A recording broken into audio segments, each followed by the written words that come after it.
great to see so many people here today. This is obviously a very popular session, which is great to see. It's one of the most important sessions of the conference, isn't it? Because we're here to talk about commissioning outcomes. So the first word, commissioning, sounds a bit icky, but the second word, outcomes, that's what we're all here for, isn't it? We're here to get outcomes for people experiencing or at risk of homelessness. So great to see so many people in the room and more people coming in. There are some seats down on the front row for the people at the back. And there are some seats just here. Okay. We might make a start. If people at the back could just move to the front here. Thank you. Okay. So first of all, I'd like to introduce myself. My name is Marion Bennett. I'm from Mission Australia. But most importantly, I'd like to pay respects on behalf of all of us. We're here today on Kaurna land in beautiful Adelaide. And on behalf of all of us, I'd like to pay respects to elders past, present and emerging. And I think in particular I'd like to pay respects to the young people of the Kaurna Nation, because the young people are the ones who are going to be leading us all in the future. And also like to acknowledge the people who have lived experience of homelessness who are with us today. We really respect the contribution that you have made throughout the conference, and looking forward to hearing your contributions to this session as well. So, again, for people standing at the back, there are seats at the front. Could you move through to sit at the front? Thank you. Okay, so commissioning for outcomes. So this session is looking at how governments and other funders can commission programs, policies and strategies to build on the strengths and resilience and competencies of service providers, of people with lived experience, of researchers, of community members and of governments and of the many collaborative partners who together contribute to the health and well-being of people facing homelessness. So we're going to hear from some great speakers today. We have Shaya Nettle, who represents the Towards Home Alliance from South Australia. We have Jessie from Homelessness New South Wales, and we have Clare Rowley from the South Australian Housing Trust.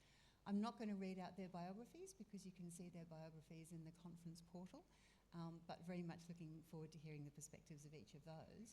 But first, to start, we have a really exciting way of introducing this session, which is to hear from, and if I can invite up, we have Rhubee, we have Ron, and we have Kylie, who...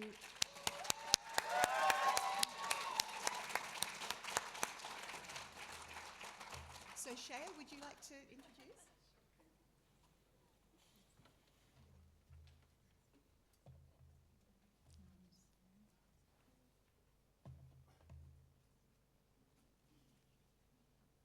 Hi everyone, thank you so much for coming with your intention and your energy and your kindness into this session to learn a little bit about what we're doing. So a very big and heartful thank you though to Rhubee and Kylie and Ron, our stars up the front here.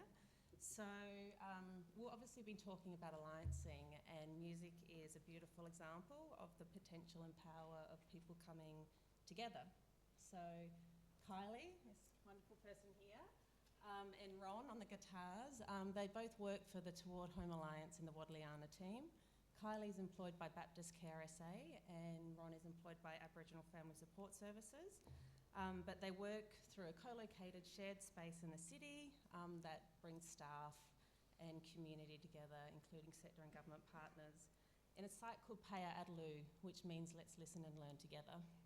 So, and then we met the wonderful Rhubee, who will share some more of her personal story a little later. At a time when she needed support from Wadliana, and as we can see now, she is standing fully in her power and her place, and as she always reminds me, she's exactly where she needs to be, and this is her time. So I really want to acknowledge the team wrote this song, Kylie wrote this song, and the team brought it together, so thank you.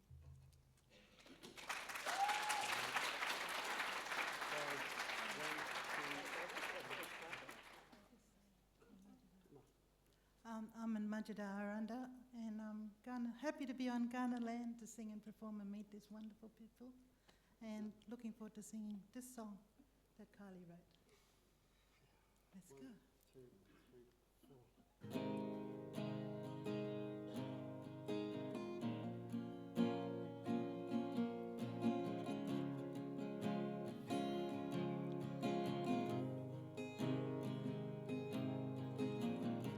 Sometimes life doesn't always turn our way.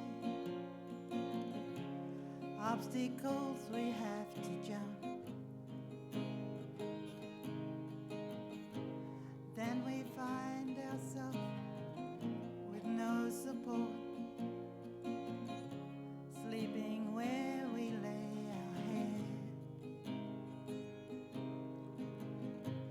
Found support, found my feet, found my way towards home. Got my heart, found a purpose, found a place to call my own.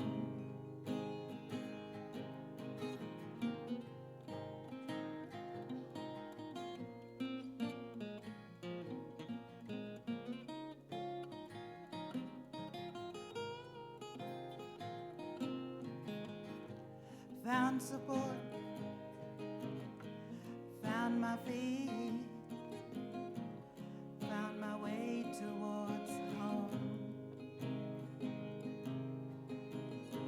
The sun shines, the darkness fades. I can see a future from now on. Found support, found my feet, found my way towards home.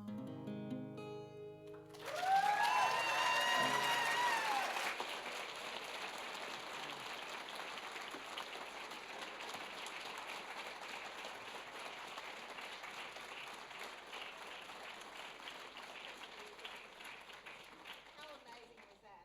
How incredible was that? Another round of applause, ladies. Ron, stand up. Come on. Kylie, stand up.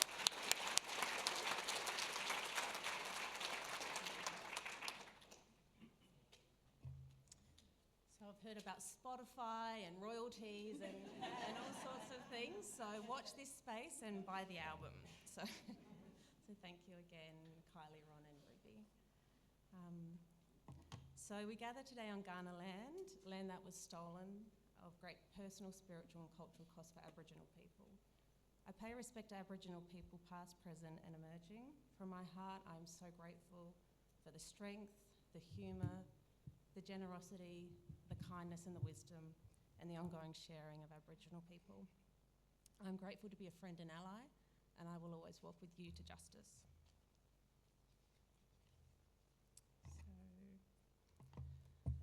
So really, I'm just up here as a mouthpiece, essentially, for a large community of people working across the Alliance over the last 3 years. I need to call out friend and ally Deb Buckskin up the back there, who's been our culture advisor, authority and friend of THA, the Toward Home Alliance, from design really. So before I came on board, through to now. And I know Deb was one of the very firm advocates around Aboriginal funding parity and what that meant for community. So Aboriginal experience and leadership and friendship is a really important part of our story. So to the many Aboriginal friends and colleagues who make this possible, Deb, Dan, Jessie, Amy, Christy, Bianca, Kylie, Ron, Liv, Rhubee, and many others who aren't in the room, thank you so much. THAs essentially comprises, as I said, a big community, which you'll hear a bit more about, likened to board executive staff, and a lot of you are in the room, and again, thank you. So there's one other person I need to call out, and that is strong, powerful woman Andrea, who's also, and Fiona, who have also been here support, at a time, meeting THA at a time when they needed that support. And it's really important, and I'm grateful to be able to share that story with you in the room. it's really important we're always hearing the feedback from and accountable to the people that we need to support. So thank you. So I'll try and be quick, but we have time this, so bear with me. So we are talking about alliancing. I'll speak for about 9 minutes, and then Rhubee will share from her personal experience. So alliancing was introduced into South Australia in 2021. It involved about 70% of the sector at the time and consolidating 75 individual services into 5 alliances. So 4 of these alliances are geographical alliances, and 1 is a statewide domestic and family violence service. So I'm here on behalf of the Toward Home Alliance, also known as THA, and this is our mission, working together to prevent and end homelessness. So what is alliancing? So it essentially consists of 6 core principles. 1 is a group of organisations with a shared vision and a shared purpose. And we come together through a very single, flexible contract. There's a unique set of principles and behaviours that are embedded in this contract, a clear operational and strategic governance framework, which you'll hear a little more about, and open book accounting and performance is a really big part of how alliances operate, to create a holistic systems view. At the heart of it though, and at the most mature, alliancing essentially consists of authentic buy-in from all stakeholders, primarily leadership across government and those core partners, which we are very fortunate to have, and genuine buy-in from CEOs through to frontline staff. So for Toward Home, we comprise 7 NGO partners, including Aboriginal Family Support Services, Baptist Care SA, Hutt Street Centre, Lutheran Care, Mission Australia, Sonda and the Salvation Army. St Vincent de Paul Society, and we have some friends in the room, are also a really important subcontracting partner of ours. So every alliance elects 1 organisation to be lead agency. In THA's case, that is Lutheran Care, and their role is twofold: to essentially employ the alliance senior manager, which is my function, and to receive funds and distribute them quarterly to partners, and then facilitate the acquittal back to the funder.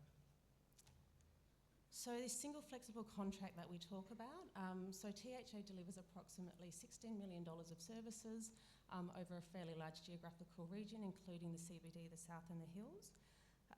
The beauty of the contract though is the capacity to reallocate resources based on need, based on evidence, based on service gaps, and based on consensus decision making.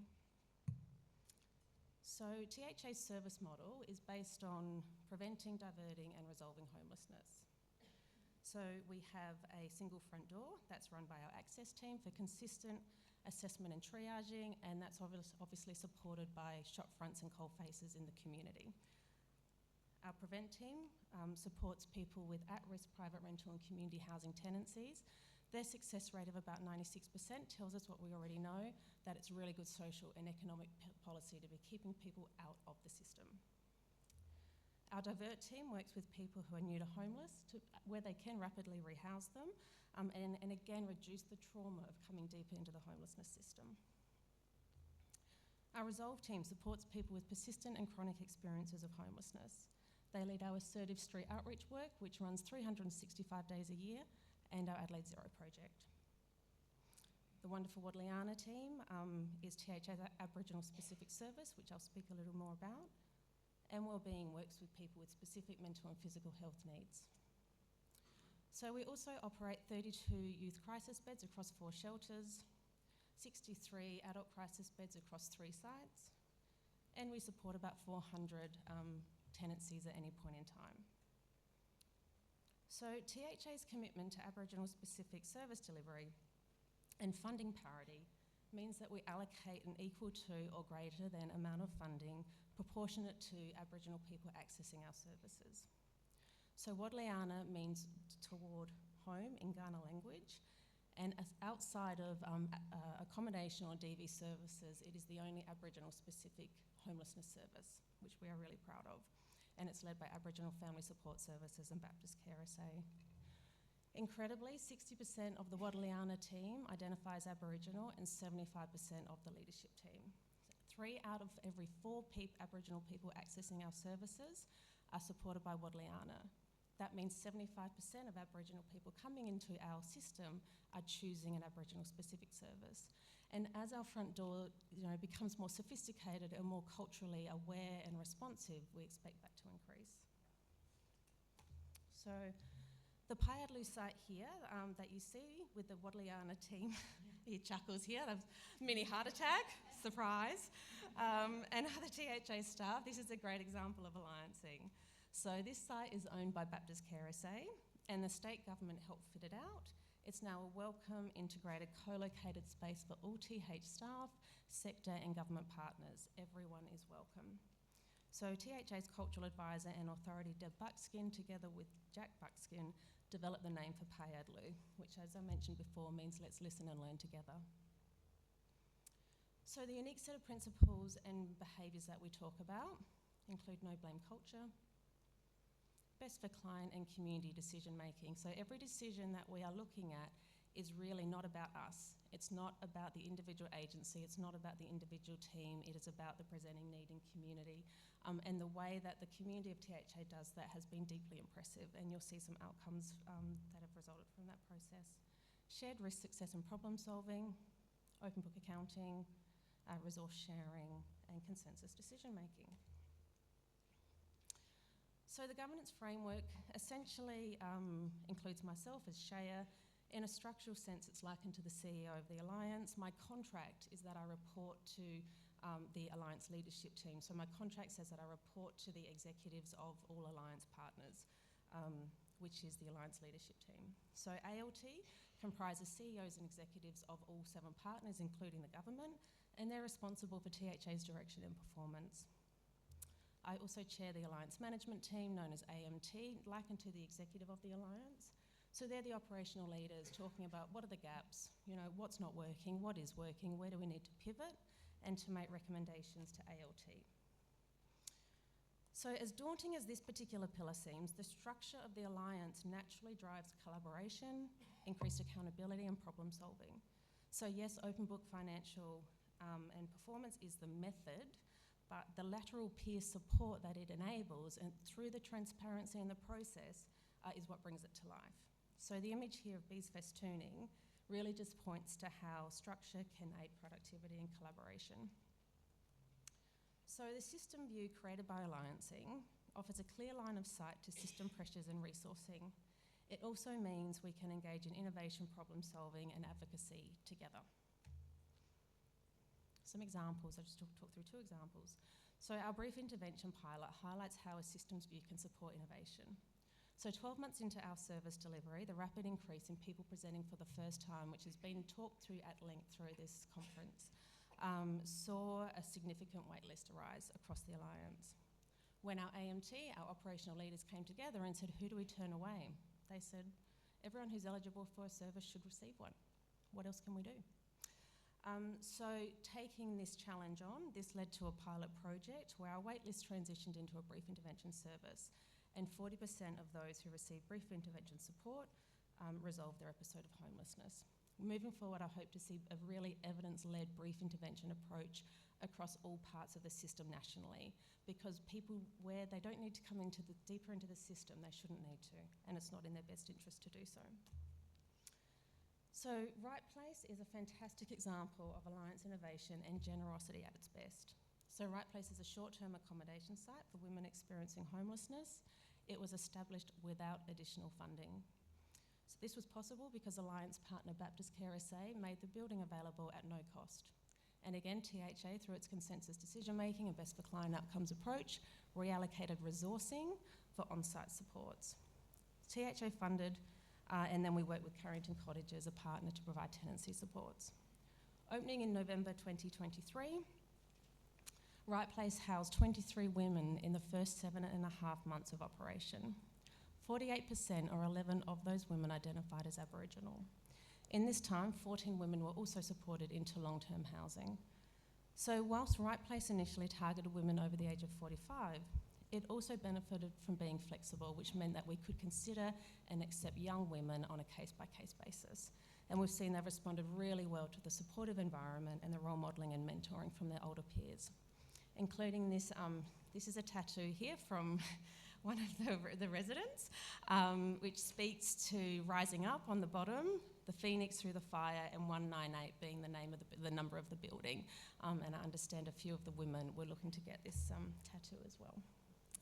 So, is alliancing working? So look, 3 years on, as we know, it's a short period of time for such a big reform.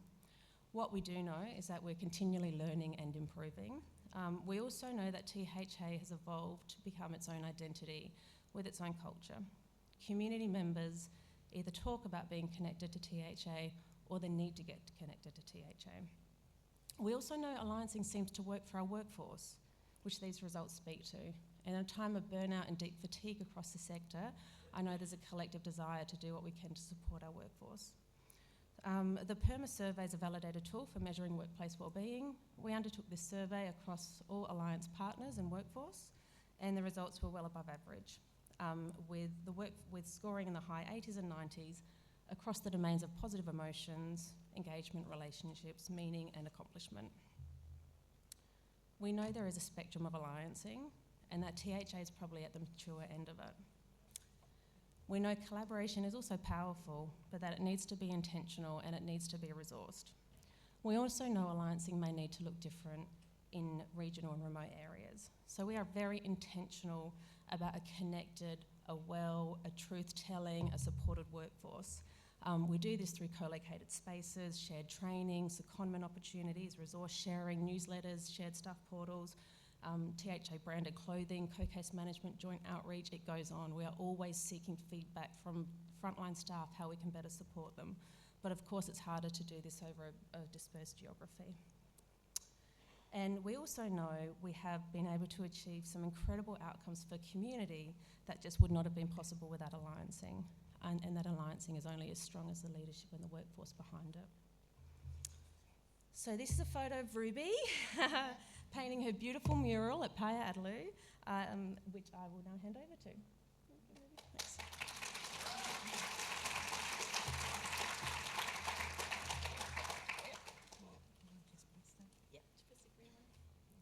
Hi, I'm Rhubee Neale. Press that one? Okay.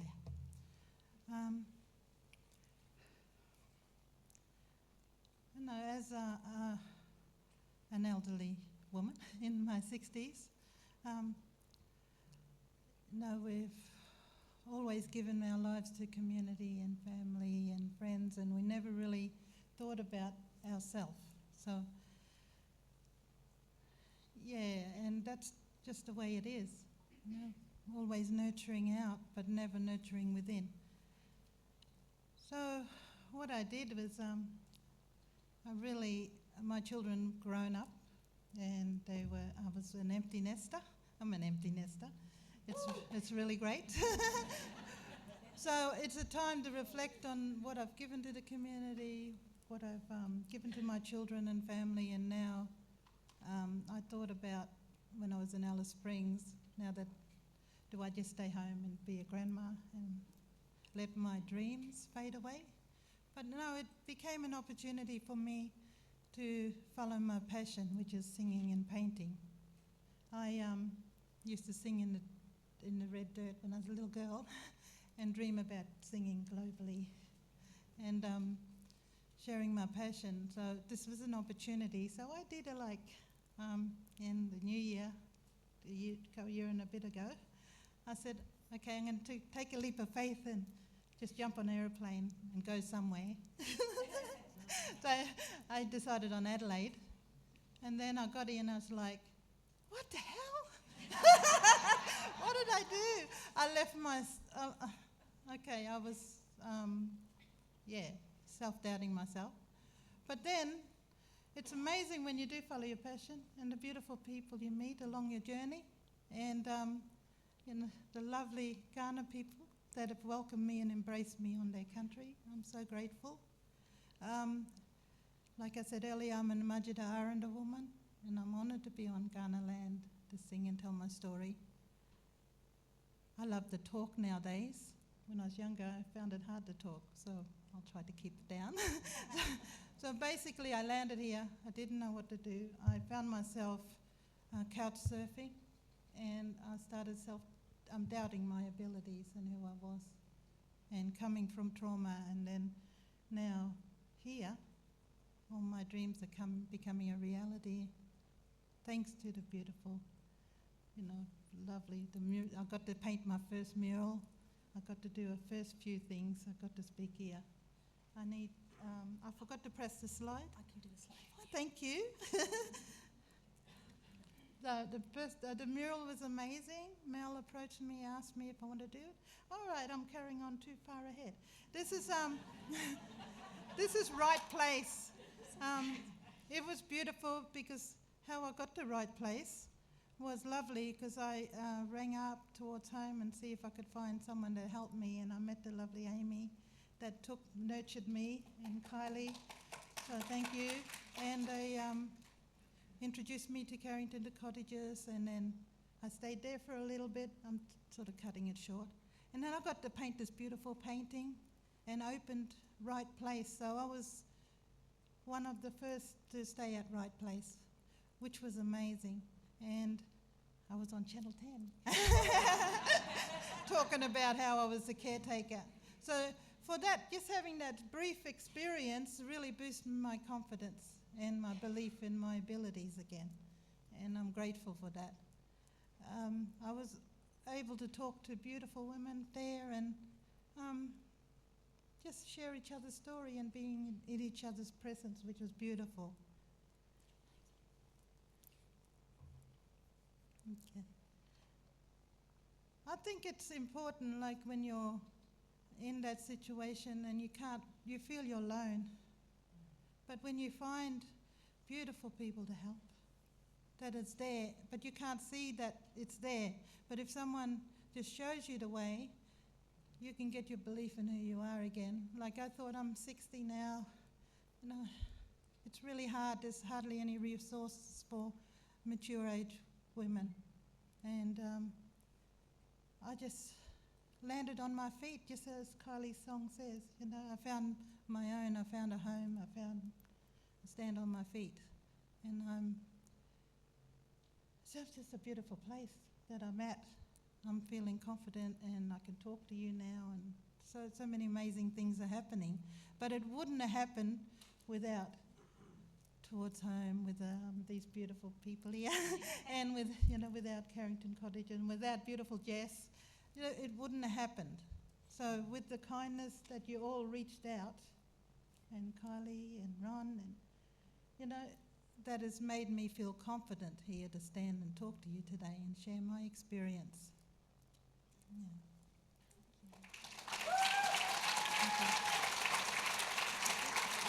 Thank you.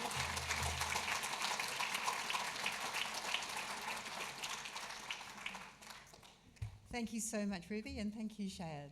Amazing story. Thank you so much for sharing that with us.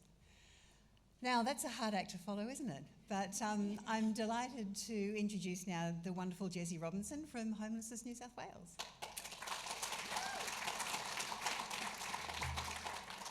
Thank you. Yes, that is a very hard act to follow.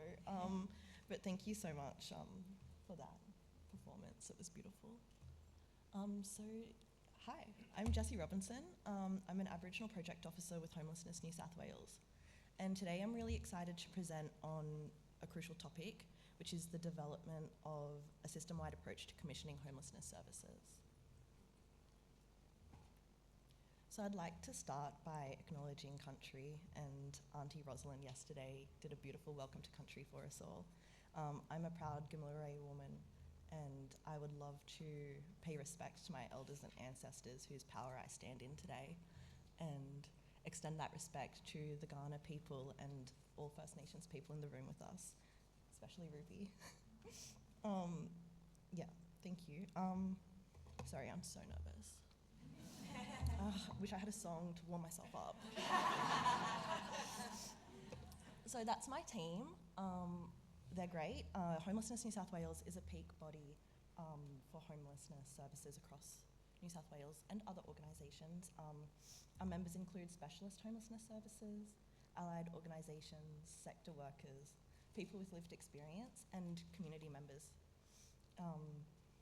We work with our members, lived experts, and a broad range of partners to understand the drivers of homelessness, advocate for solutions, and build skills and knowledge and scale innovation. Sorry. In my role as a project officer, I work closely with First Nations frontline workers, and we run communities of practice and other groups to build the skills of the sector, but also gain further information to influence policy and the decision makers. So I'm here today to discuss a report commissioned by Homelessness New South Wales.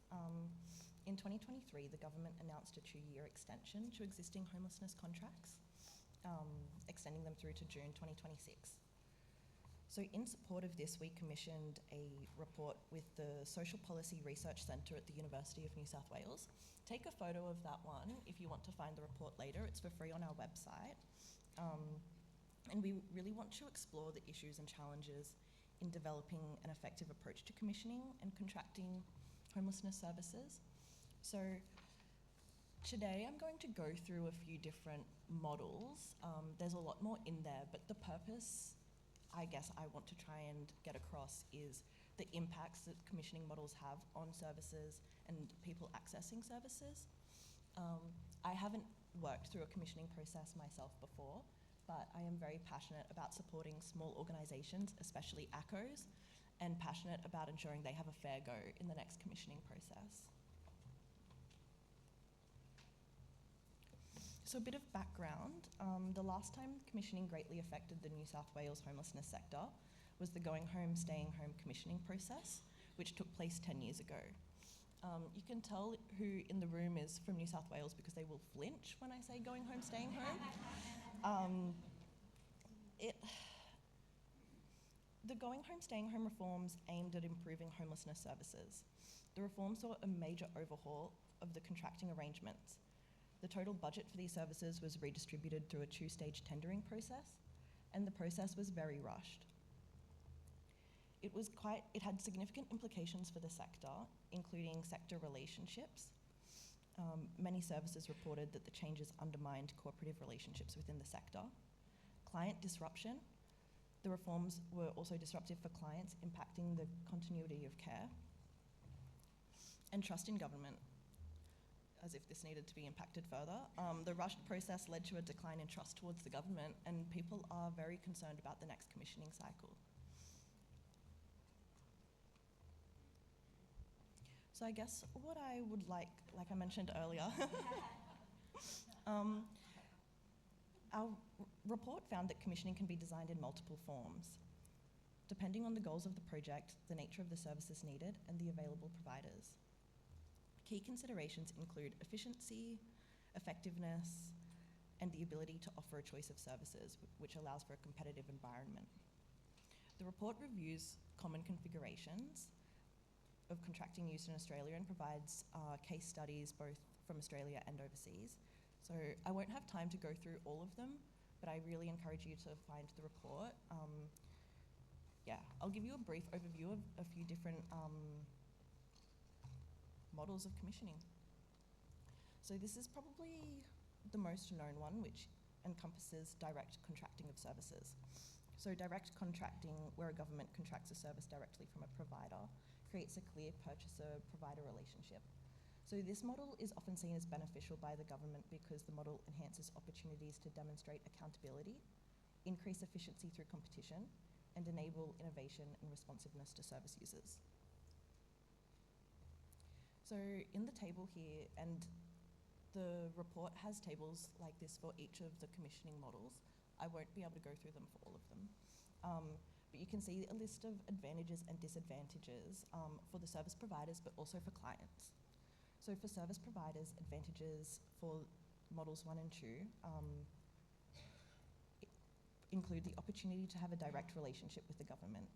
So the potential to shape the way services are delivered, while the disadvantage is low negotiating power being the only service in that negotiation. For clients, it may lead to quicker access to services, but it also has the disadvantage of the fragmentation of services. Co-commissioning, joint commissioning. So When multiple funders come together to jointly commission services, it's known as collaborative or co-commissioning. This approach involves funders working together across various stages of the commissioning cycle, which can range from strategic planning to the procurement. In practice, the level of collaboration can vary, existing on a spectrum. Some funders might closely collaborate from the beginning, aligning their strategies, whereas others might just join towards the end.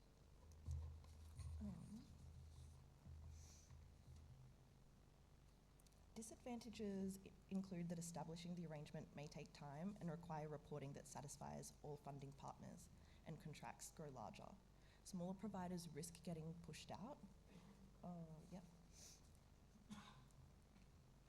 And it can affect the sustainability and stabilisation of ongoing services.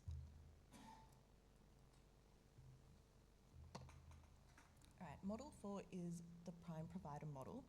In this model, the public sector contracts with a lead or prime provider, which is responsible for delivering some services directly and subcontracting other services to additional providers. The prime provider acts as the main point of contact, managing the subcontracted providers and ensuring that all services are delivered according to the contract's terms. The model has a number of advantages, including market power. The prime provider can strengthen its market position. Flexibility, subcontractors may be engaged more flexibly, allowing for tailored responsiveness. It does depend on that main provider. Client choice, clients may have a broader range of providers to access, and support for smaller providers. When this is done well, the model can sustain smaller providers by integrating them into larger contracts. However, it also has some downsides. The complexity of the contracts is quite robust and requires financial and governance systems that are well maintained, and responsibility. So the prime provider bears full responsibility of the outcomes of the contracted services, which I've heard very mixed reviews about, and it can kind of depend on the value, the quality of the relationship between those services, but also the backing of the funding provider to back that prime provider, and also have an understanding of those subcontracted services to ensure a fair system. So model 5, this is the final model I will bore you with today. It is the intermediary model, and under this approach, the intermediary model subcontracts but does not deliver services directly. So when I was looking at this, I kind of see this as like that PHN kind of model. So under this approach, an intermediary subcontracts but does not deliver services directly. And it acts more as a coordinator than a service provider. Governments obviously find this very appealing because there's an opportunity to pool funds from multiple jurisdictions, and it lessens some of their internal contract management. Strengths of this approach include that services are contracted locally, leading to greater outcomes and stronger relationships between services. And disadvantages of this approach include that it can lead to inconsistencies in services across regions. It can create a bit of a time lag between decisions being made, and there are potentially uncertain lines of accountability.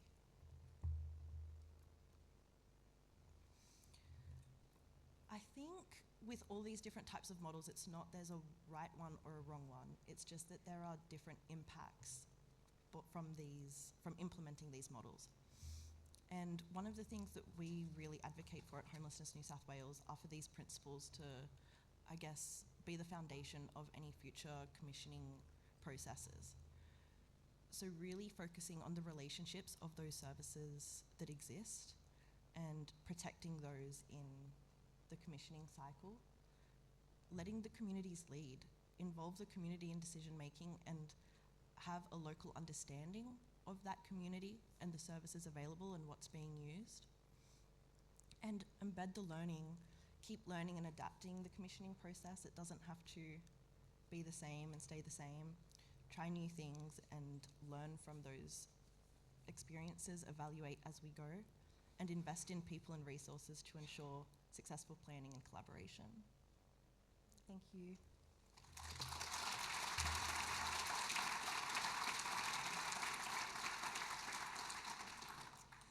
Thank you so much, Jessie.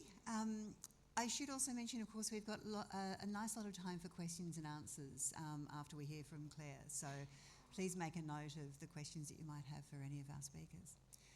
Great. So Clare Rowley is from the South Australian Housing Trust.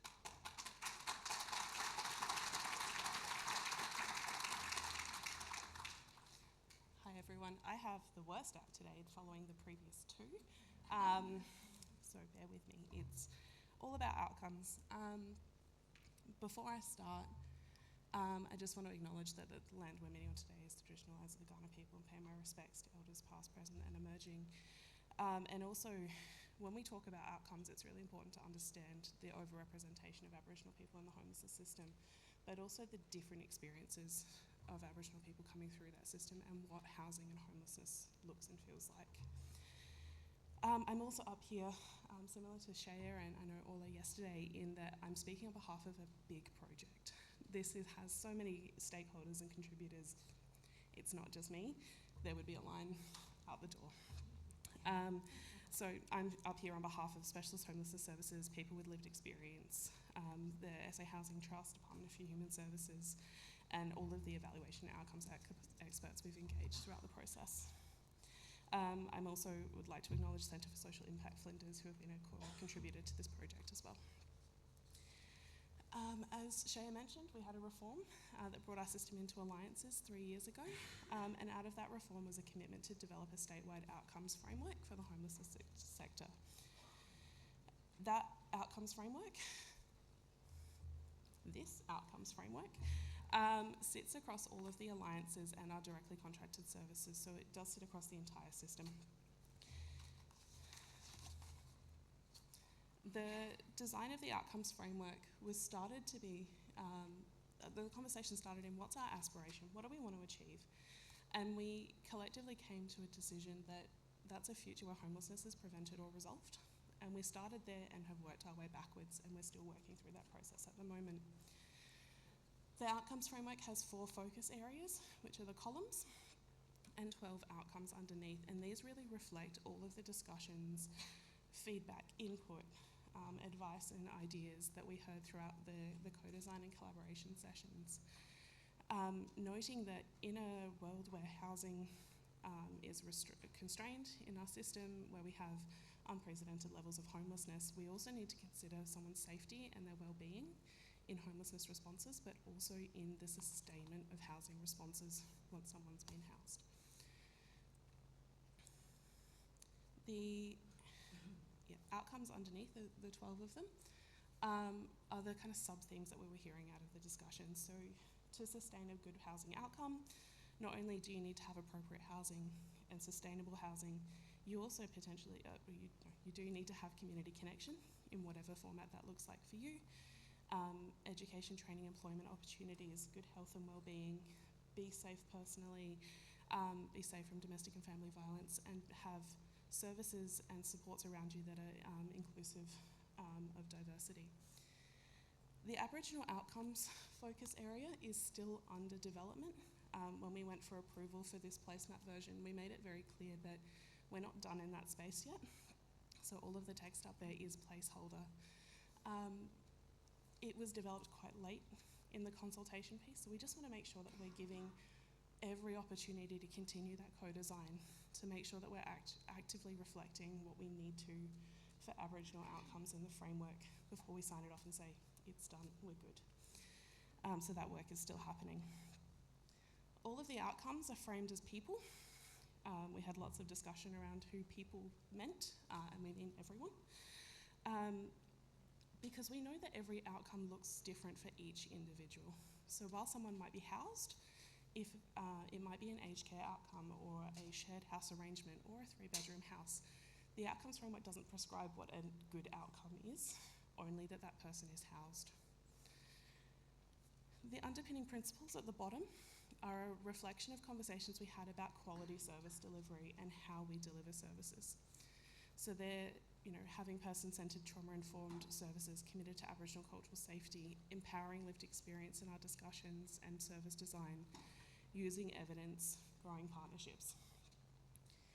Each of those is how we get to the outcomes that we see in the table above.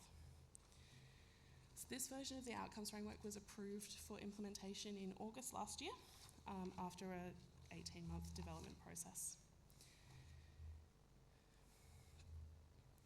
One of the benefits of designing the outcomes framework in the focus area outcomes way is that if at any point we find that the data isn't clear or we're not getting what we want or we need to focus somewhere else, we can have discussions about improving how we frame the outcome, swapping out outcomes, and that applies to some of the measures and indicators underneath as well. Up on screen is a very simplified process map of what we went through to develop the outcomes framework. In reality, arrows going backwards and forwards between each of those categories as we checked, tested, talked, rewrote, reframed. And many people in the audience will have been part of those. Over the 18-month development process, we engaged with people over 500 times, either through workshops, surveys, individual conversations. There were 500 points of engagement or more, we lost count. We also made sure to engage lived experience, and at one point in the project, for quite a long period of time, people with lived experience were further ahead than the sector in understanding where we were at. And part of that was leveraging existing lived experience reference groups, but also connecting with people who were being nominated through services on that process, just making sure that when we spoke to people, we were also feeding back how we were using that information. So the lived experience reference groups were getting updates from us reasonably regularly, and we were even in documents highlighting where their words had been used to make sure that we were respecting what had been given to us into the framework. In the second half of the development project, we set up a sector reference group which had nominations from each of the alliances and some of our directly contracted services. That group helped to provide advice and guidance on our co-design processes and some endorsements as we went along, some checkpoints to make sure that we were delivering from a project perspective what we said we would, and get advice on how to roll that out. It's really important to know that the outcomes framework doesn't exist in isolation. Throughout the development, we were very aware that there was a national plan to end violence for women and their children coming out with outcomes frameworks. We're in a setting where there is a national housing and homelessness plan being talked about, state strategies, other things that feed in. So we're very aware that it needs to complement each of those and needs to take into account potentially measures and indicators that are being considered in those frameworks, so we're not duplicating for service providers and clients, and using the same measures where we can. Lessons out of the development process include making sure that we had regular, frequent communication. Some of that lacked. Well, I think we picked it up towards the end.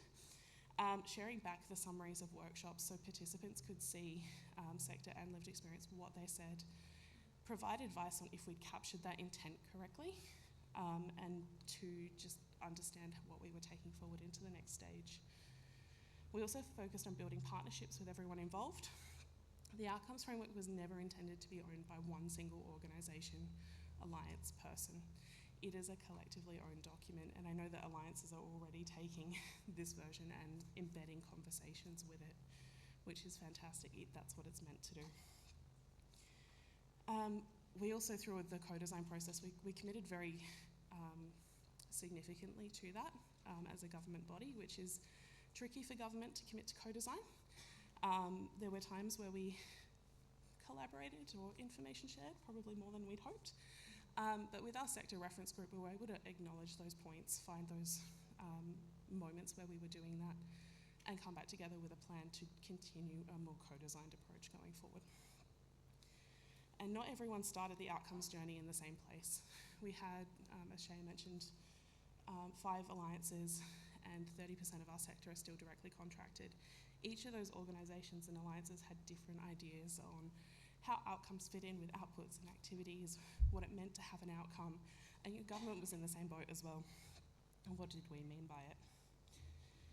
And a lot of those learnings have informed how we're going to implement the outcomes framework. Sorry for death by PowerPoint. This is the kind of implementation on a page.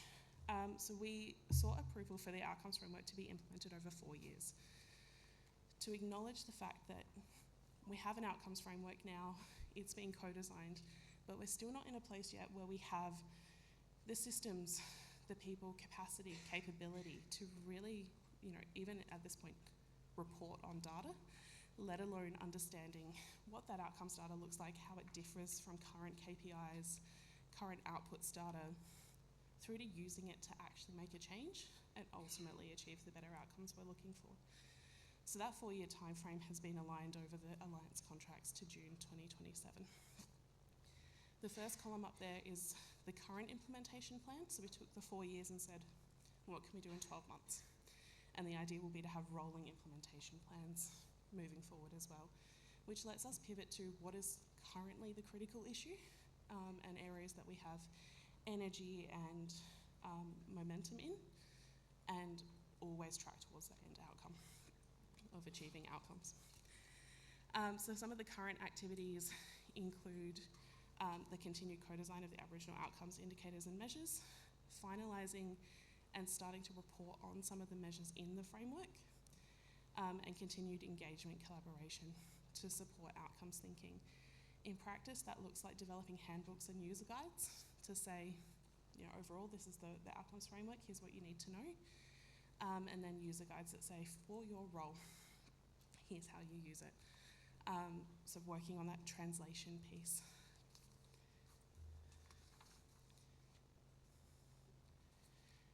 Ultimately, we're looking to, with the outcomes framework, achieve better outcomes for people experiencing or at risk of homelessness, have a greater understanding of the homelessness sector as we learn who's playing a part in achieving our outcomes.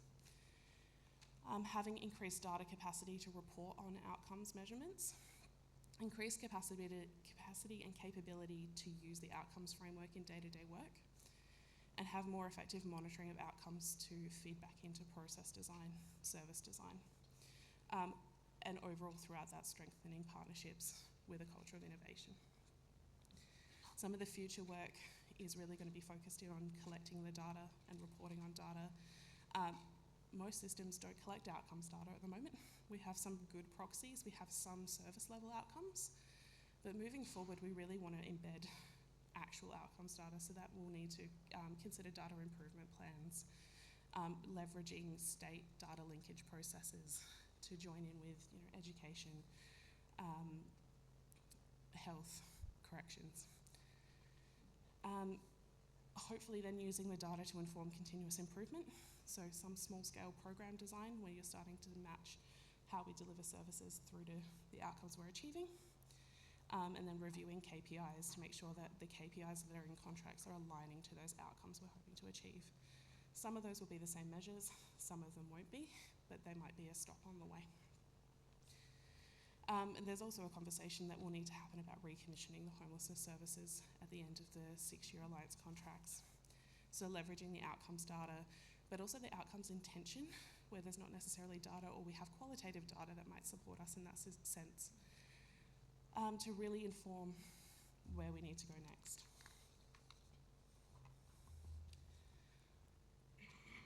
As some of you know, especially the South Australians, the responsibility for homelessness services transitioned from the SA Housing Trust to the Department for Human Services 8 weeks ago. So we're still working through that transition. Along with the movement of homelessness services went the movement of the outcomes framework. So DHS are very supportive of this work and are also currently developing their own departmental outcomes framework. So for clarity, now we'll have a DHS outcomes framework and a homelessness outcomes framework as I continue.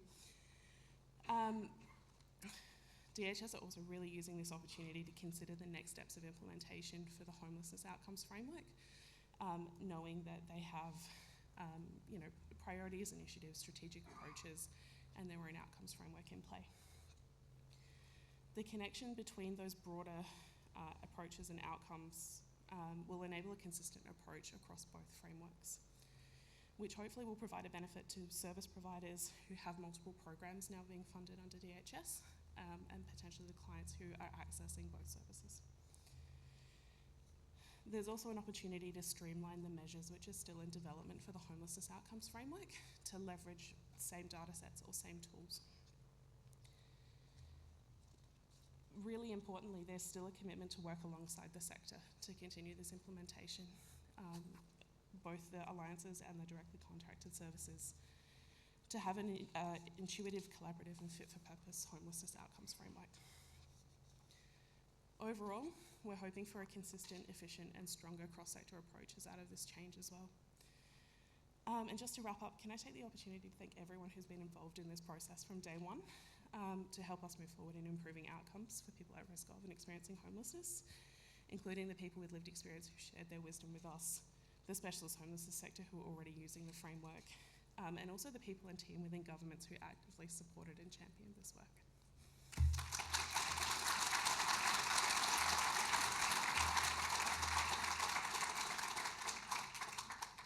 Thank you, Claire. So in a moment we'll go to questions and answers. But just before I let you go, as we know, homelessness isn't the result of the failure in just one system, and it's not just the housing system that's failing, but there are multiple contributors to that. How will the outcomes framework link into other systems? As I briefly touched on before, it's not been designed in isolation. And what it gives us the opportunity to do, let's see if I can work technology. No. Yes. Winning. Is under each of the outcomes, it'll give us the opportunity to have discussions with partners who do work in other sectors. Once we get outcomes data from the wellbeing outcome, we can go and talk to SA Health and say, come work with us, here are the outcomes we're getting. We're in the unlucky position where homelessness isn't the result of our system failing or just one system failing, but we are able to collect a lot of the data to show where those other systems are being involved.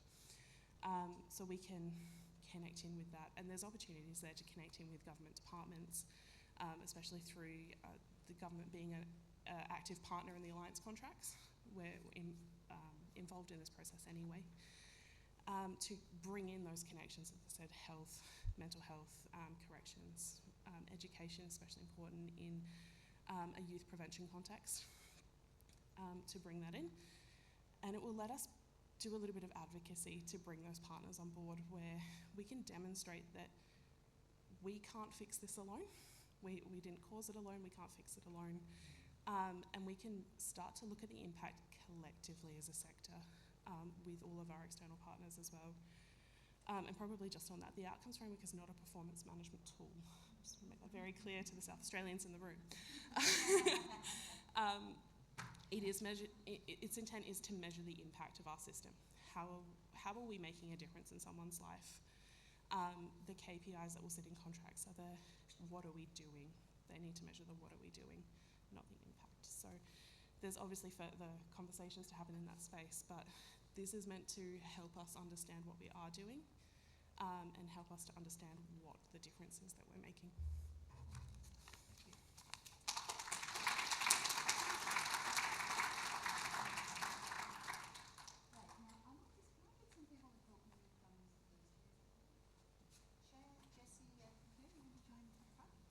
Great, so now's the opportunity for questions and answers. So while our panel is getting themselves seated, so we have a question over here to start.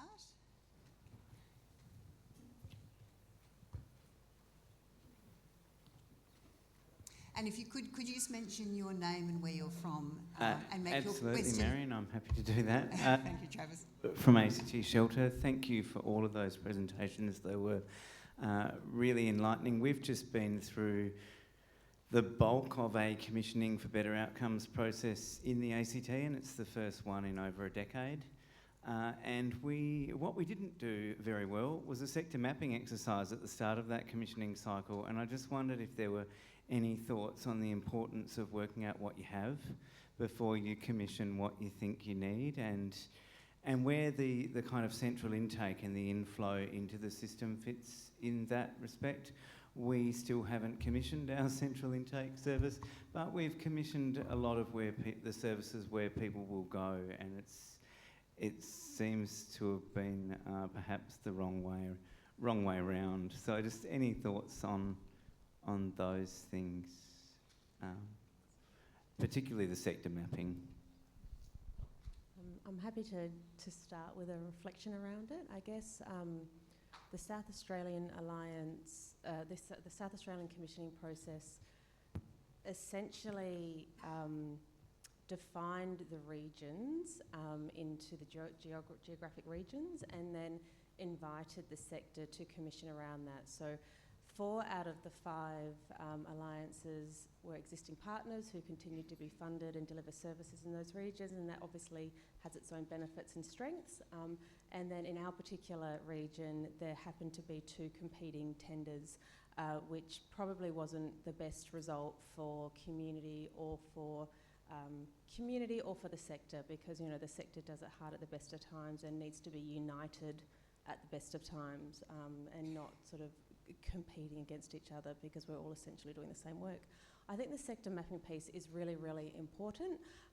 However, I would also say done is better than perfect. So it would be, I guess, a sense of triaging and prioritising what the sector needs and what the government needs. Certainly through the alliance process, 2 of the alliances, the 2 metro alliances, and I can't see all of, I know you're here somewhere over there, we have our own front door, and so I understand through that process, previously the majority of people coming into our system were through the statewide front door, Homeless Connect, and since then we are now getting a lot of direct approaches, obviously, through the 2 metro regions.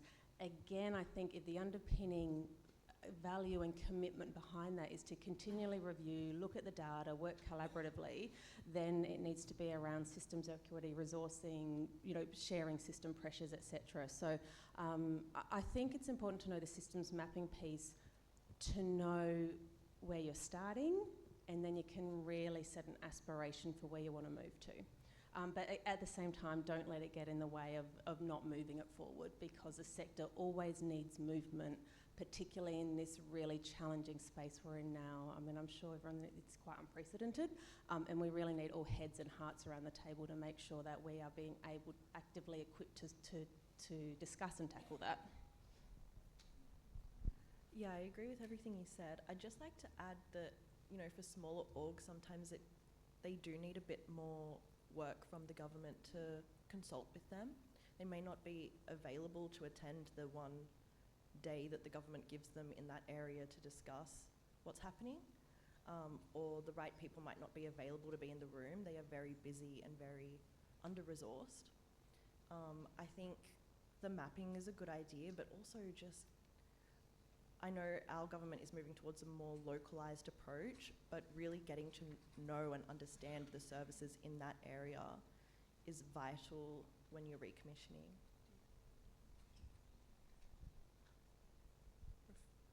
It was a little bit before my time, but I think there was a system mapping exercise that happened before the alliance model came in understanding all of the contracts we had in play, and discussions around who fit into an alliance and who needed to be a directly contracted service, with a number of factors in that decision. So I think it's definitely important to have an idea of what you've got at the moment. The space that we're lucky to move into with kind of the outcomes discussion is we can start understanding what the gaps in our system are potentially now as well. So one of the activities that we've worked on through the early implementation is trying to embed some program logics across services, which will help not only the services understand and a little bit of a change management piece on what do you do on a day-to-day basis and how does that feed through to the statewide impact, but will also be of benefit at an alliance level of understanding everything that's being provided by the alliance, and then ultimately the next level up, what's being provided at a statewide level. So absolutely think it's crucial. Great, thank you. Hi, my name's Helen, and I'm a freelance lived experience speaker. And I'm going to sort of share a bit of observation, and it may not be something that you've experienced, but you may think of them. And I've been involved in a lot of co-design, and what I'm noticing is that the people that are in the co-design, whether it's, you know, for new builds, for instance, or redeveloping, the people that are actually co-designing don't actually move into the places that they're inputting in, which to me is a missing. And then the secondary thing is that when you finally get a home, which has happened to me, they might have a very good background and get lots of sponsors and things like that, but then there's a blockage in the process of things like people picked up on, you can get hit and miss with when it comes to maintenance, and it's not usually the maintenance people it's a problem with, it's actually what's been written on their contracts. They have the ability to fix something, but on their contracts it says we can only do A, B and C, and so those issues keep coming back. And the other thing is around councils. Where's the process that they can go and, because builders, like with the particular project I went into, it was built before Christmas, and we all said it's been rushed, but it was the building quality was shocking. Out of 7 brand new townhouses, which is probably 6 or 7 years old now, about 4 or 5 of them leaked, right? And caused mould issues, and it took a long time for that to be just COVID, you know, impacted on that, but it's just how that gets resolved, and how if people have other health issues, how they can sometimes might have to move because there's stairs and stuff, and it's not easy to transfer. Thank you. So I think we might reframe that as a question. There are tremendous opportunities in co-design processes, aren't there? Hearing from people with lived experience and people from across different walks of life and different experiences. But there can also be challenges, and part of that challenge is not getting feedback to the participants. Clare, I think you spoke a bit about that in the development of the outcomes framework for South Australia. Do you want to just talk a bit more about the co-design process and how you made sure that there were those feedback loops and that people felt included all the way through? Yeah, can do. We didn't build a house. We built an outcomes framework, but in the same kind of process, one of the earliest engagements we had with people with lived experience was nothing about us without us, and tell us what you did. For a little bit of the accountability back on us, but just closing the loop and respecting that lived experience. So, as I said, that looked like providing regular updates, attending meetings in person, you know, a few months later and saying this is where we got to, providing documents with key sections highlighted. And I think as the kind of project lead for the outcomes framework, there wasn't really much I could draw on from a government perspective of how to engage with lived experience. It happens in pockets, and there are some really amazing pockets around, and we were able to tap into some of that. But locally, it was a little bit tricky, and no one really knew what to do with it. And we consulted on one thing particularly, but I know that there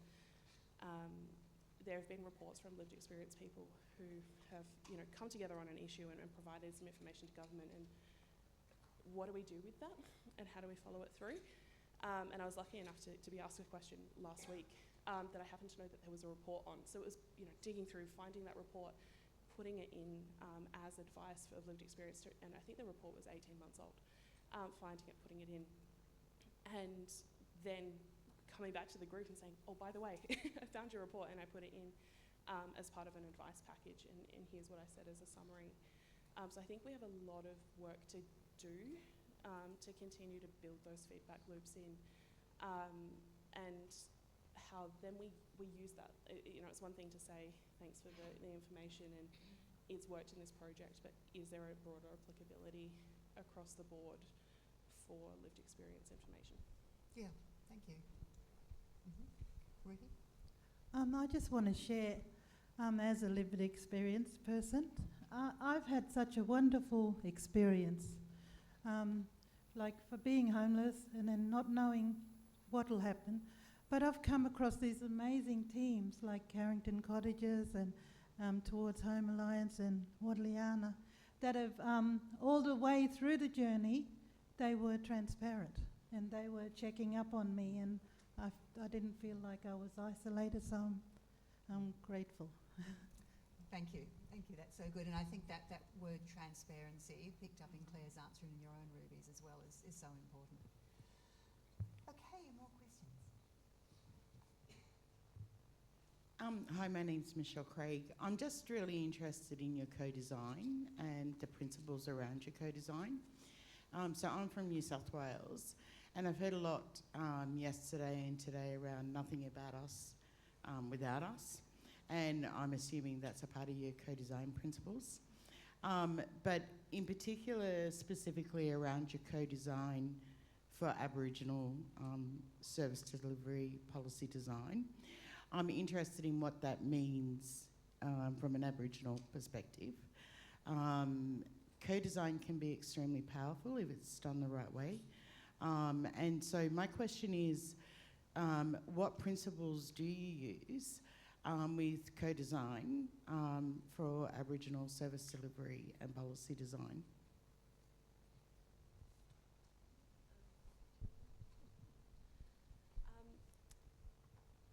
I don't think we had a set of principles when we started the co-design process. One of the reflections is we probably should have. But we were working alongside Centre for Social Impact at Flinders as well, who provided a lot of support and guidance in how to do co-design genuinely as government and being transparent. So I think if we boiled it down, it was probably around trying to be open. I'll throw to Shaya, she was a participant in this and she'll tell me if I got it right. But around transparent, showing where decisions can be made, where we really have something that government can't move on. And then as a project lead was advocating for the co-design process internally as well, to say this is what we have. We committed to co-design. That means not applying filters over that information. It's understanding it comes in all formats. The Aboriginal co-design for the outcomes framework, we lent into our Aboriginal Engagement Partnerships and Strategy team, who had the Aboriginal Housing Strategy, which had a set of principles at the front. I can't remember those off the top of my head, I'm sorry. The reason why I ask is because before you get to an outcome, you need a logic. Yeah. And for Aboriginal people, it's logic. And it's the words that we use. And it's the translation of those words into design and delivery. And so I know in New South Wales, we've recently started moving toward that. And it slows the implementation phase down, but then it is, you reap the rewards after it. And so I'm not from government. And so I just am interested in what other jurisdictions do, because my message is to New South Wales, and I'm sure there's some people sitting in here from government, that if we're going to be, if government is going to be serious about co-design, they need to ask themselves what it is and what it means, and what they're expecting, and the adequate resources to be able to achieve the logic that goes with the outcomes. Absolutely. Thank you. Thanks, Michelle. And if I could perhaps just build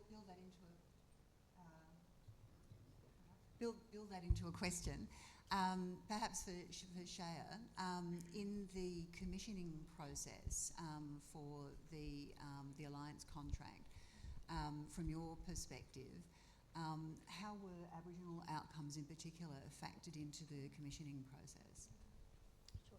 So I know the state government as a collective is trying to be quite intentional about working more, in a more appropriate way with community. So that's happening across government. As far as the homelessness contract goes, again, there was a lot of flexibility. So there were broad outcome domains across service and system outcomes. However, it was really left to each alliance to determine what that looked like. So I can speak to what THA did, which is that through the leadership of Kate McGarry's in the room and Deb Buckskin and the people who designed the THA tender, we committed to the Aboriginal funding parity and closing the gap outcomes from the beginning. So what I would also invite everyone to do, sometimes the government probably can't move as quickly as the sector can, and sometimes it's an interdependent relationship and the sector can show that leadership. Since then, it was a case of trial and error. We're now 3 years in, and what Mel Rendell, the senior manager of that service, did was then redesign the service of Wadaliana, so there was a cultural response at the front door of our Wadaliana service, so that when people would connect with that service, they were connecting with Aboriginal people, you know, being able to respond in that point in time.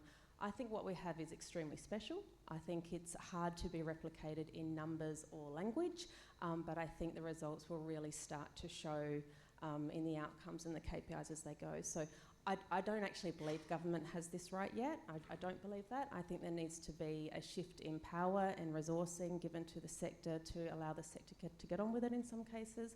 The sector does demonstrate it does that very, very well when it's able to do that. However, government and the sector needs to sign up to the principles they're committing to. So they need to sign up to, you know, what are we both doing? It's not my responsibility, it's not your responsibility, it's our responsibility. What does that look like? What does that feel like? How is that governed? So I often think that conversation at the start's what's missing. We sort of dive in, but we haven't had these really critical anchor conversations around this is the foundation of this collaboration moving forward. And that's probably that's been our big learning. But then once we've had the chance to bring that service in and we've got that framework, I mean, look at the teams know what to do. Communities, the sector knows what to do, and we get really good results. Thank you. That's really interesting. I think some really interesting reflections there on the role of governments and the role of the sector in commissioning processes. Jessie, would you like to make a comment on that? Not really. Okay. That's fine. I think they've covered all the points. I think with co-design, if you're co-designing with the sector, apply the principles to the services you're interacting with as well. Keep them updated through the process, just like you would someone with lived experience. I know I've gone to a million consultations and you don't hear anything. So Aboriginal people were over-consultated and let us know where our feedback ends up. Otherwise, we'll stop showing up. Great, thank you. Other questions? So we've got one here and one here. Thank you.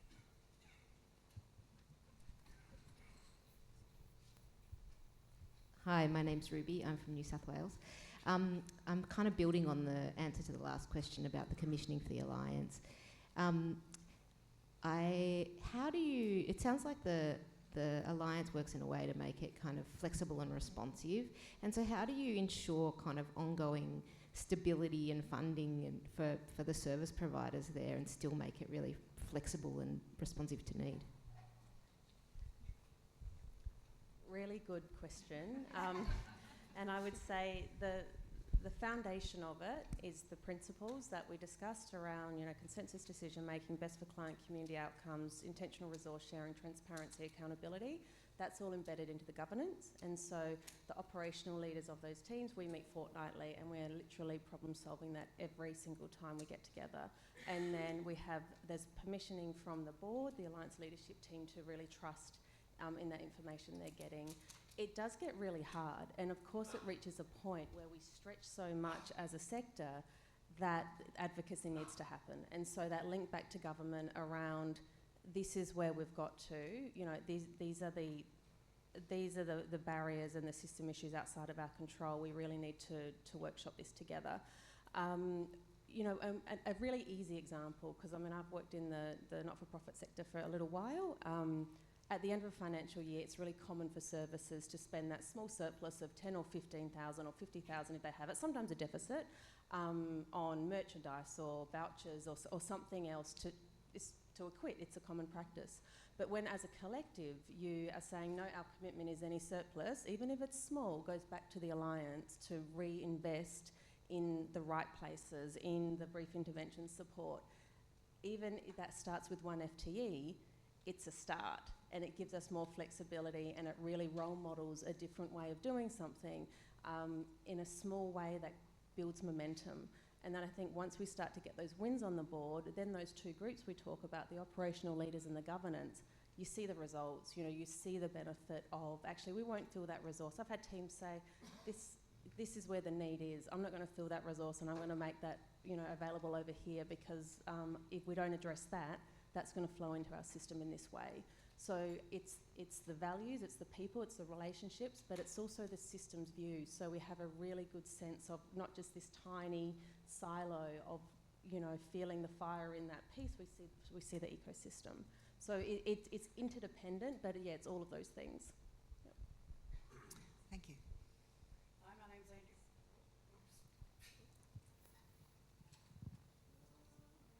Sorry, yep, beauty. Hey everybody. My name's Andrea. I say sponsored delegate of lived experience, and like Rhubee, Toward Home Alliance, well, I wouldn't be here today if it wasn't for these guys, and I've only just met some of you. My experience was that I was in Wright Street for 5 weeks, so I went from homelessness into transitional housing and then out into a Housing SA property, and I'm not having a go at anyone, but my ongoing issue has been maintenance. I've been in my house for 4 months and it's not good. And I'm not going to go into what's going on there, but the continual phone calls and the continual blockages that I receive is actually causing me more stress, essentially, than being homeless. And to be able to move forward and make a difference so we can kind of fix it. I understand you're dealing with systems and government, and that's cool. And that's part of the process. It's just that it does kind of need to be addressed a little bit. Just a little bit. It wasn't a question. Thank you. I think we'll take that as a comment. I don't think any of us here are able to address your range of concerns at the moment, but thank you. Other questions? At the front here?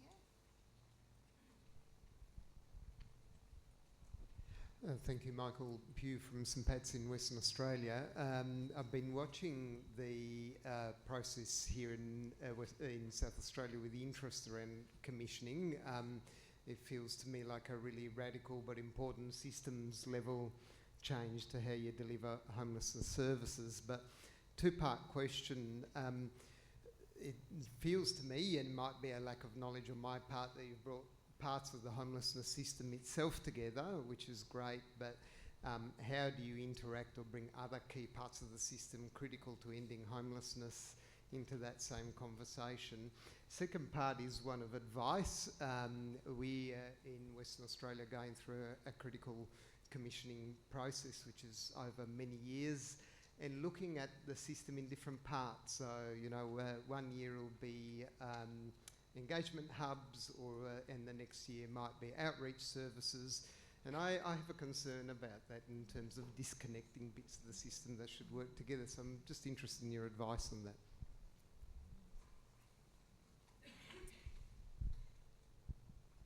Thank you, Michael. And we've got a lot to learn from WA as well. So first question about bringing systems in. So I guess twofold answer. So our zero work, led by Lauren Martin over here with the teams, is very focused on, like Carmen spoke about earlier, the regular meetings with your SAPOL and your correctional services and your child protection services and other parts of the system at the table, talking about those who are on our by name list and or the most vulnerable in the system considered to be. My view on that is it needs to be more systematised, of course. It's a great starting point. If we can proof that up to work well, with the most vulnerable in community, then we extend that out into other pockets. And then, of course, on a day-to-day basis, and I see this all the time across the teams, we're part of the regular, community groups, and there's different forums around bringing those conversations together. And it's also a part of, we're trying to develop consistent practice principles across all the teams, and that's also an expectations of bringing those partners into case management. But at a systems view, most of our work is done through the zero work at this point in time, with acknowledgement that we need to think about how we systematise that across not just Toward Home, but all the other alliances. The second point about the commissioning, I think that sounds exhausting and a really poor use of resources, to be honest. I've been on the other end of responding to tender processes, and The systems view, like you're talking about, you know, they are all interdependent. Our outreach service is independent. We've just pivoted our prevent service to go and work with our Resolve and Wadliana team and at-risk, high complex tenancies there. So getting the systems perspective is really, really important. I would encourage your funder to try and aggregate them in a different way so that those who are the experts are able to A, inform the process around what makes most sense, and then B, not drag resourcing out in recommissioning for 3 or 4 years is what it sounds like. Yeah. It should be really disruptive to your teams and community. Yeah. That sounds like very sound advice. I might just add a provocation into this for all of the members of the panel. So Clare, you mentioned that your outcomes framework is not intended to be a performance management tool.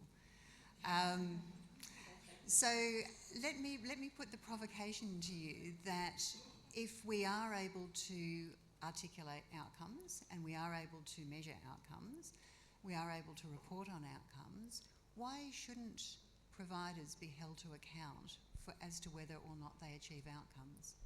Interested in that perspective from you, Jessie, and Shaya as well. Yeah, I think potentially contextual question. The SA Homelessness Outcomes Framework is a really broad aspirational outcomes framework, and homelessness services as individual services, as alliances, as a system, don't necessarily feed into each of them as a accountability, responsibility metric. It's the level beneath that. So, you know, an outcome for us in the framework might be someone sustained housing for 12 months, but service providers don't support people in housing for 12 months. So the outcome that might need to be in the contract is potentially an outcome, but it might look like someone has housing at the end of the service support period. So it's lining up the service level outcomes with the broader aspiration outcomes. So I think outcomes, you know, we're moving into a world where we can start to measure that. You know, we're putting new systems in place to collect that data. That makes sense. But there's a big conversation around what's the appropriate level of outcome to be responsible to. Yeah, I agree with all of that. I think moving from reporting on outputs and to outcomes is really important, but really educating how we define those outcomes and what data we are extracting from to say that we have reached that outcome. I think it might need a bit more work to line those up. And again, you know, advocating for smaller orgs, I think sometimes it's easier for larger organisations to capture some of this data, and they have systems that can spit it out a lot easier than smaller organisations that have, you know, the manager going into Excel and extracting the data themselves. It's very different worlds. So I think keeping that in mind when we're coming up with these is really important too.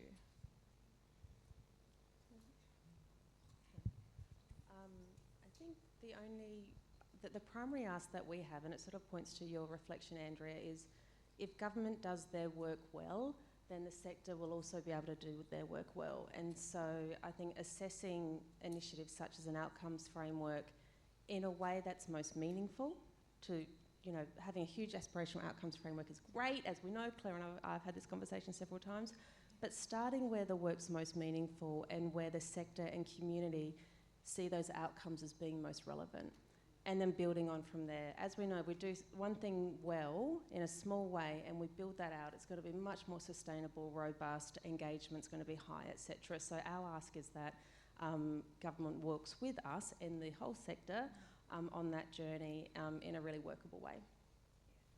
And creates easy processes to do that. That'd be nice too. Thank you. We've got time for one more quick question. Here we go.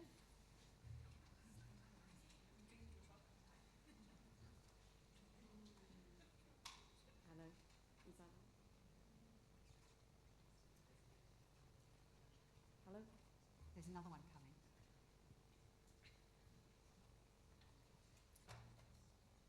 Hello? Hello?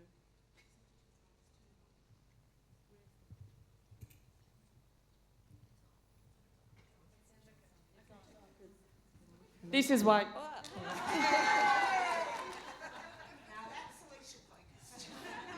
Sorry, I'm here. I think that was a really good point about performance management in contracts, because I think that's one of the sort of biggest fears, not having a lot of control over it, and so that's maybe where some of the resistance. But my question, Jessie, around local consultation. I'm interested around that, and kind of feeding into the mapping as well, because I think that's really important to understand what you've got, but not to go, okay, well, that's what we've got, so we just need to sort of move what we've got or just chip away. Like sometimes, if it's not working, make sure there's space to rethink the whole local environment as well. But yet, and when I think about local stakeholders who may not be the services that are currently funded, if the services might not know what they don't know, whereas there might be other local stakeholders, the local land council or the local council or the local church, or who are kind of seeing this other side. So how would you engage with that local community stakeholders? I think when we use the language of community consultations, like, are we actually consulting with the community, or are we consulting with the people we know in that area, the services in that area? I think community consultation needs to be defined, but I mean, we need to, like you said, we do need to get a better understanding of who's doing what in these areas, going there, running an information session out of the local school, inviting people to come and give input on what them and their family need, or what services maybe they've accessed that haven't been able to support them, or they've had really good experiences with, and really going directly to the people that will be using those services or knowing people that use those services. And again, I think having an engagement person that can really build those relationships and is from that community, knows where people go, knows what services maybe already act as community hubs in the area, and building the more local knowledge. I think with our states, well, I'm from New South Wales, it's huge, so I don't expect everyone in the city to understand what services are out in Moree and Walgett, but I know that they've got workers there that they could build up that knowledge. So are you hoping that the planning and commissioning will do that to feed into their planning and commissioning design, delivery? I mean, best world, yeah. That's how it should be, but we're 18 months out. And that aligns with the principles that you outlined in terms of community consultation. Isn't that right, Jessie? Yeah, yes. And just, really putting relationships first, putting people first in this process. Yeah. Great. Well, thank you very much, everyone, for your attendance. And could you please put your hands together for the panel, and also for Ron and Vicky. Please stand up. And also for our musicians earlier as well. Could you?